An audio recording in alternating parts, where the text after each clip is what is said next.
Hey there, and welcome to Fermentation Road. Today we're in Windsor, California at Firefly Chocolate.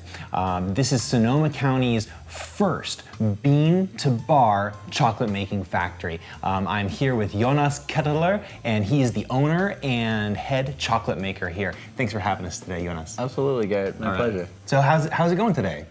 Great. Sipping on some chocolate, which always gets the day off to a good start. Right, a cup of chocolate in your hand is a good day. Yeah, this is actually my morning ritual, is preparing a cup of chocolate, just like you might prepare a cup of coffee, and drinking it. And 90% of chocolate history, we drank chocolate rather than ate it in the form of bars. Are you serious? Uh-huh. Yeah. Hey, I was wondering if you could just talk a little bit about your journey into chocolate. How'd you get here, man? Totally. Well, I used to work in solar, and I was taking a break from that job, went to Oaxaca, Mexico, and ended up in a rural village called Tenochtitlan de Valle. It's a traditional Zapotec village, and about a week into my stay there, I met this woman, Maria, who knows how to prepare chocolate.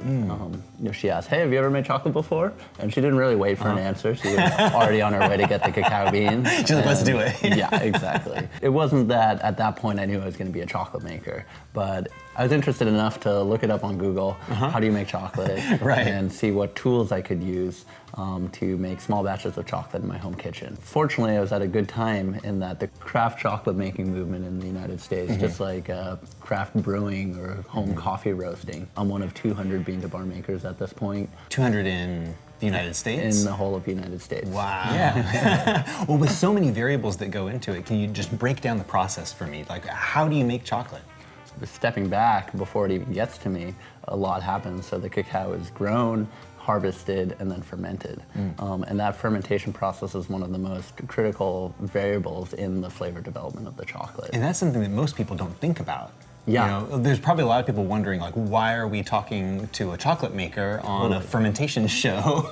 Totally. Well, if you eat a cacao bean off of the tree, out of the pod, it doesn't taste anything like chocolate.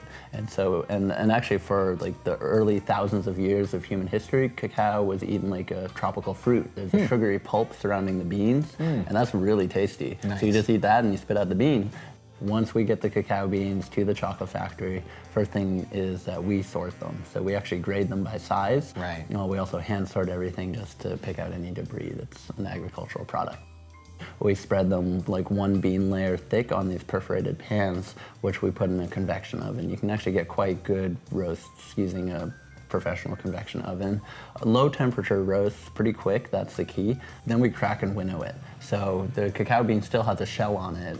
First we just shatter the beans, and then we blow away the shell. Whoa, like with a hammer, are you sitting there like, how do you shatter this shit? We have a grinder. They're like two spinning plates that are spaced far enough apart though that it doesn't actually grind the bean. It just causes it to shatter. Once it's been roasted, it's pretty brittle. Once you have the cacao nibs, we take them through two grinding stages. First is like a pre-grind just to reduce the particle size, and then we heat that up and we add it to our stone grinders, which are these big granite wheels that rotate on a granite base. And you can imagine every time the particles of chocolate go in between where the stones connect, it gets smaller.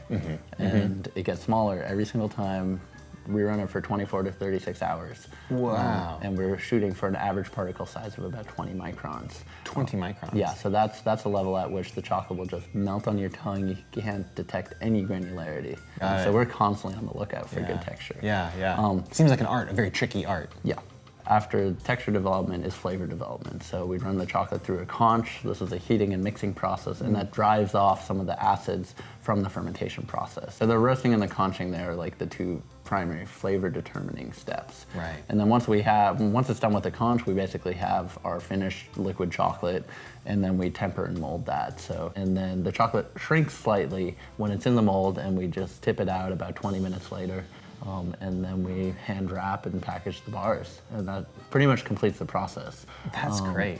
In addition to making bars, I've lately become fascinated in drinking chocolate, and so we also mold these chocolate dots.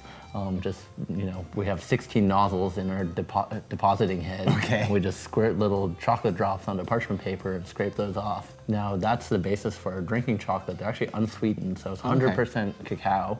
It's just been one ingredient, that cacao bean that we started off with, coming out of the burlap sack, transformed all the way into a chocolate dot, which then you can mix with hot water. We use a blender to properly emulsify the fat in the chocolate with the water. And you have this thick cup of chocolate like we were just drinking. Oh, that's great. That both makes you feel amazing and is also really healthy. Jonas, we appreciate so much you teaching us all about the details and the complexities of what goes into your chocolate, man. Happy to share chocolate with you, Garrett. All right. We'll catch you next time on Fermentation Road.